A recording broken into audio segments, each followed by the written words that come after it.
இதயத்தின் ஒளியாய் உணர்வுகளின் அலைகளாய் மாறும் இந்த பயணத்தில் எங்களுடன் பயணம் செய்ய நீங்களும் காத்திருங்கள். தங்கம் போல் துளங்கும் பெயர் காஞ்சனா. அவள் சுவாசம் கூட ஒரு கதை, அவள் நிசப்தம் கூட ஒரு ரகசியம். ஒவ்வொரு துடிப்பும் ஒளியாய் வெளிப்படும் ஓர் உலகம் அவள். காஞ்சனையின் கற்பனையில் உதித்த கதைகளை நினைவில் வைத்து உங்கள் மனதை வருடிச் செல்ல போகும் நான், ஆர்ஜே மது. விரிவரைந்த காதல் ஓவியம். இந்த கதையை பிடித்திருந்தால் லைக், ஷேர் செய்து சப்ஸ்கிரைப் செய்து கொள்ளுங்கள். Hi tears, Kanchana Senthil novels YouTube சேனலில் அடுத்து நீங்கள் கேட்கப் போகும் கதை விதிவரைந்த காதல் ஓவியம். மனதின் மென் உணர்வுகளின் குரலாக இக்கதையை வாசிக்கப் போகும் நான், உங்கள் ஆர்ஜே மது. விதிவரைந்த காதல் ஓவியம். இக்கதை காஞ்சனா செந்தில் யூடியூப் சேனலுக்காக எழுதப்பட்ட கதை. இதோ உங்களுக்காக கதையிலிருந்து சில துளிகள் கேட்கலாமா? ஒரே குடும்பத்தை சேர்ந்த அண்ணன் ருத்ரன், தம்பி கைலாஷ் இருவரும் பெற்றோர்களின் விருப்பத்திற்காக ஒரே குடும்பத்தை சேர்ந்த அக்கா தங்கையை திருமணம் செய்யும் சூழ்நிலை வருகிறது.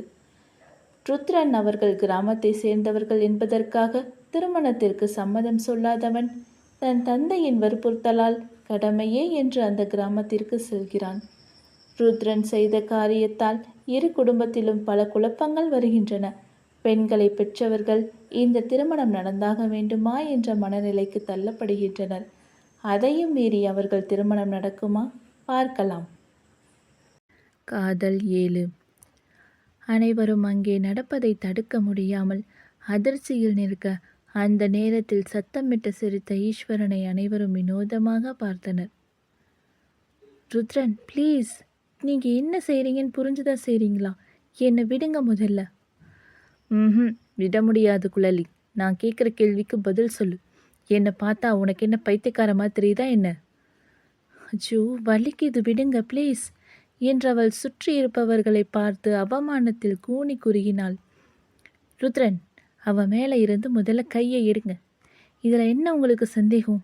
நீங்கள் ஒரு பைத்தியக்காரன். எதுக்காக என் தங்கச்சிக்கிட்ட இப்படி நடந்துக்கிறீங்க? எல்லாரும் பாருங்க, இப்படி தான் இவகிட்ட இவர் ஏதாவது பிரச்சனை பண்ணிக்கிட்டே இருக்காரு. நாம் இத்தனை பேர் இங்கே இருக்கும்போது இவர் இப்படி நடந்துக்கிறாரே, இதை யாருமே நீங்கள் கேட்க மாட்டீங்களா? எல்லாரும் செல்ல மாதிரி நிற்கிறீங்க. ருத்ரன், அவன் மேலே இருந்து கையை எடு. இப்போ எதுக்காக இப்படி பிஹேவ் பண்ணுற நீ? மா, சாரி, நீங்கள் சொல்கிறத என்னால் கேட்க முடியாது. இவன் நான் கேட்ட கேள்விக்கு பதில் சொல்லட்டும்.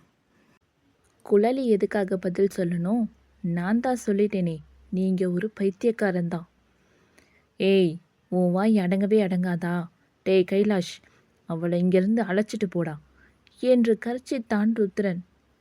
ஹலோ ஹலோ, இது என் வீடு. என்னை இங்கேருந்து போக சொல்கிறதுக்கு நீங்கள் யார்?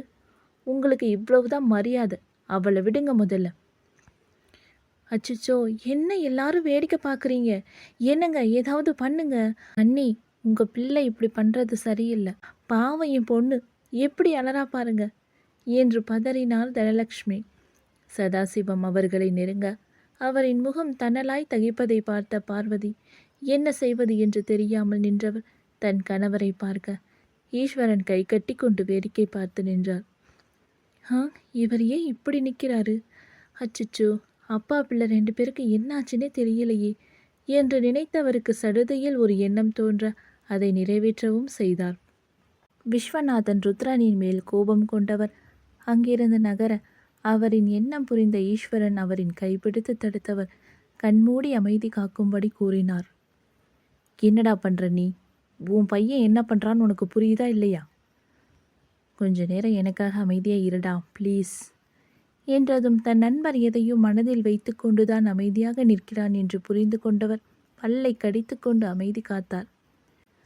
வான்மதி, ப்ளீஸ், நீங்கள் கொஞ்சம் அமைதியாக இருங்க. நான் அவனுக்கு எடுத்து சொல்லி புரிய வைக்கிறேன். ஓ, இவ்வளோ நேரம் என்ன சார் பண்ணிட்டு இருந்தீங்க? இப்போ அவருக்கு புரிய வைக்கிறேன்னு சொல்கிறீங்க? எதையும் புரிஞ்சுக்கிற நிலைமையில் இவர் இல்லை என்று வேகமாக அவர்களை நெருங்கி ருத்ரன் கை மீது கை வைப்பதற்குள் பார்வதி ருத்ரனின் கையை எடுத்து விட்டவள் அவனை ஓங்கி அறைந்தார். அவர் செய்த காரியத்தில் அந்த இடமே குண்டூசியை கீழே போட்டால் கூட சத்தம் கேட்கும் அளவிற்கு மிகவும் அமைதியாக இருந்தது. மா, இப்போ எதுக்காக அண்ணன் அடிச்சிங்க? அடிக்காம இவன் செய்கிற காரியத்துக்கு கொஞ்சுவாங்களா? நீ வாயை மூடுடா. என்னடா நானும் பார்த்துட்டே இருக்கேன், பொம்பளை பிள்ளைகிட்ட இப்படி நடந்துக்கிற? இதுதான் நான் உனக்கு சொல்லி கொடுத்தேனா? சொல்லுடா, பெண்களை எப்படி மதிக்கணும்னு உனக்கு தெரியாதா என்றவர் சதாசிவத்தின் முகத்தை கூர்ந்து கவனிக்க அவரோ பின்வாங்கினார். மா, இப்போ நான் என்ன தப்பு பண்ணிட்டேன்? அவ மேலே கையை வச்சது தப்பா? தப்பு தாண்டா. வேற ஒரு வீட்டுக்கு வாழ போகிற பொண்ணு மேலே இப்படி தான் கையை வச்சு பேசுவியா?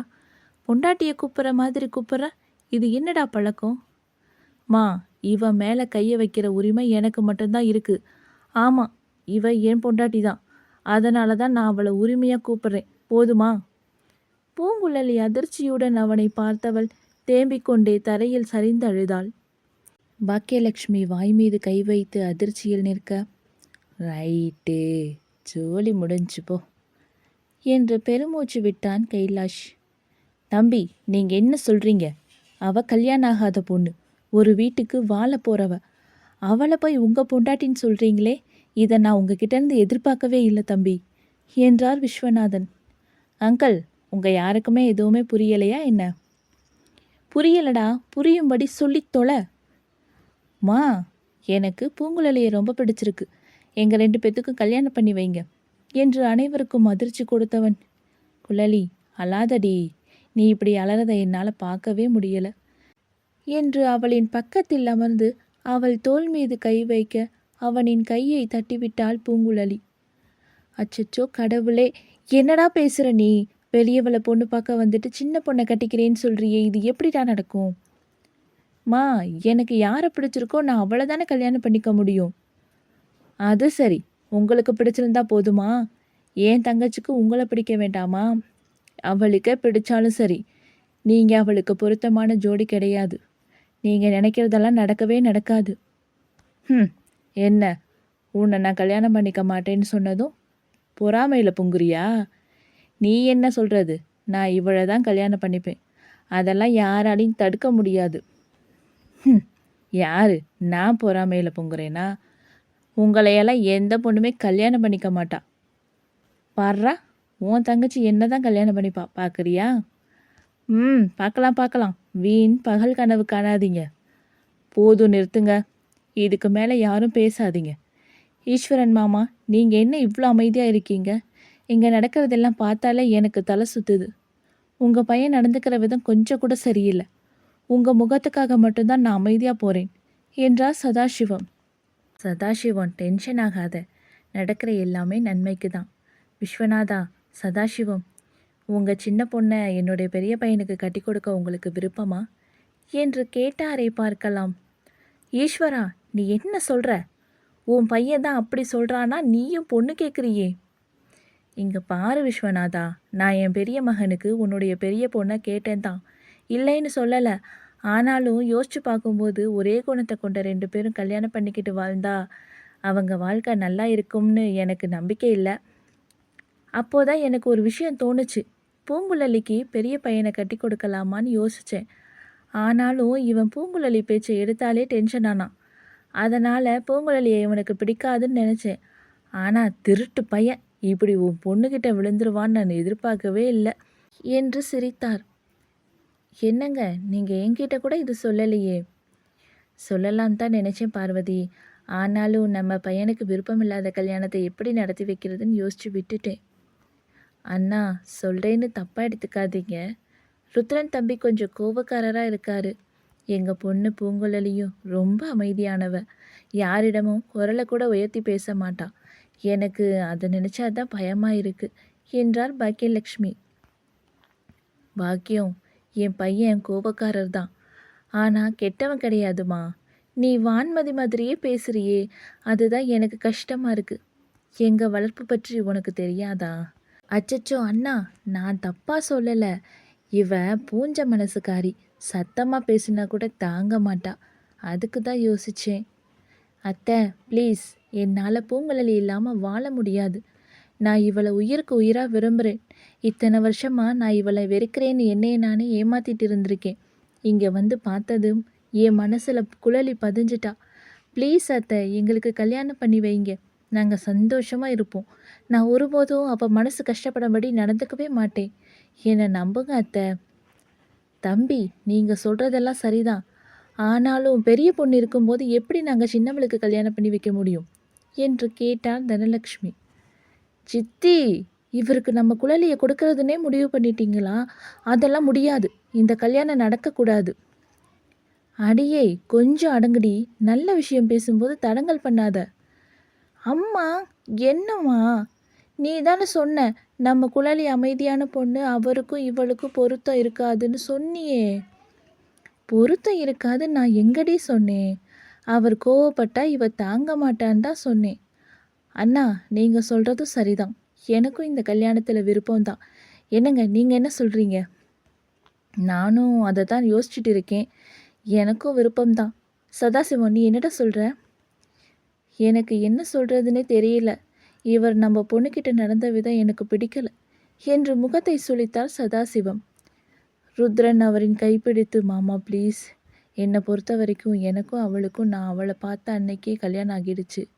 அவள் என் பொண்டாட்டி. அந்த உரிமையில் தான் நான் அப்படி நடந்துக்கிட்டேன். ப்ளீஸ், தப்பாக இருந்தால் மன்னிச்சிடுங்க. உங்கள் பொண்ணை நான் கடைசி வரைக்கும் கண் கலங்காமல் பார்த்துப்பேன். என்னை நம்புங்க மாமா என்றான். நீங்கள் சொல்கிறது நடந்தால் நான் சந்தோஷப்படுவேன் தம்பி. அண்ணா, தம்பி கோவப்படுவாரே தவிர நல்ல குணம் கொண்டவர் தான். நாம் இங்கே வந்ததுலேருந்து அவரை பார்த்துட்டு தானே இருக்கோம். குழலி அழுததை பார்த்ததோ இவர் துடிச்சு போயிட்டாரு. அதிலிருந்தே இவர் நம்ம குழலி மேலே எவ்வளோ விருப்பம் வச்சுருக்காருன்னு தெரியுது. ஆனால் நம்ம பெரிய பொண்ணுக்கு வேறு மாப்பிள்ளையை பார்த்துட்டு அவள் கல்யாணம் முடிஞ்ச உடனே சின்ன பொண்ணுக்கு கல்யாணம் பண்ணி வைக்கலாம். ஈஸ்வரன் மாமா, கொஞ்ச நாள் நீங்கள் வெயிட் பண்ணுங்க. நீ சொல்கிறது சரிதான், அப்படியே செய்யலாம் சிவா என்றார் விஸ்வநாதன். சதாசிவம், 2 பொண்ணுங்களுடைய கல்யாணமும் 2 பசங்களோட கல்யாணமும் ஒரே மேடையில் நடக்கும், ஒரே முகூர்த்தத்தில் நடக்கும். இதுக்கு உங்களுக்கு சம்மதம் தானே? என்ன சொல்கிற ஈஸ்வரா? அது எப்படி நடக்கும்? என் பெரிய பொண்ணுக்கு வேறு இடத்துல மாப்பிள்ளை பார்க்க வேண்டாமா? என்னடா, நான் சொல்கிறது புரியலையா? என் சின்ன பையனுக்கு உன்னுடைய பெரிய பொண்ணை கட்டி கொடுக்க உங்களுக்கு விருப்பமா என்று கேட்டு அனைவரையும் ஸ்தம்பிக்க வைத்தார் ஈஸ்வரன். பா, நீங்கள் என்ன சொல்கிறீங்க என்று கைலாஷ் அதிர்ச்சி அடைந்தான். வான்மதிக்கும் அதிர்ச்சி.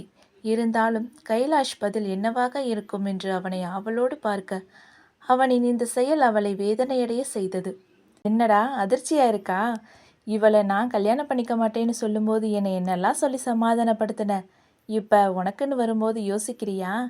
நல்ல வேளை நான் தப்பிச்சிட்டேன். இவளையெல்லாம் யார் கல்யாணம் பண்ணிப்பா என்று வேண்டுமென்றே அவளை சீண்டினான் ருத்ரன். வான்மதி அவன் கூட கூட பேசிக்கொண்டே செல்பவள். கண்களில் பொசுக்கென்று கண்ணீர் வர, அப்பா, சித்தப்பா, எனக்கு இந்த கல்யாணம் வேண்டாம். தங்கச்சி கல்யாணத்தை மட்டும் நடத்துங்க.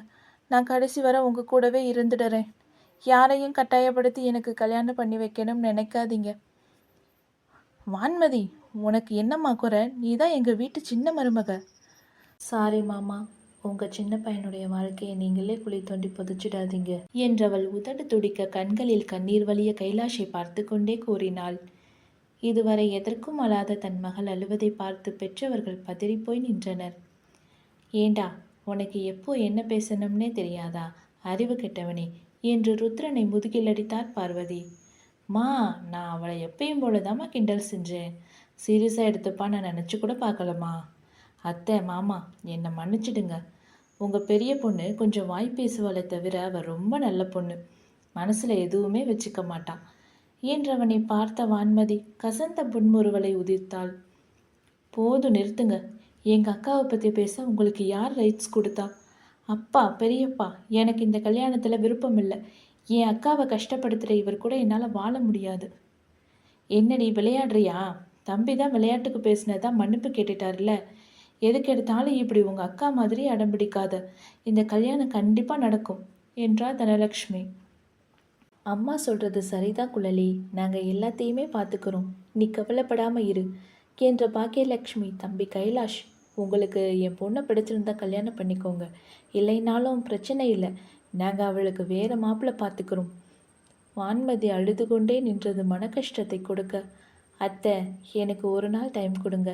நான் யோசித்து சொல்கிறேன். நீங்கள் யோசித்து சொல்கிற அளவுக்கு எங்கள் அக்கா மோசமானவ கிடையாது.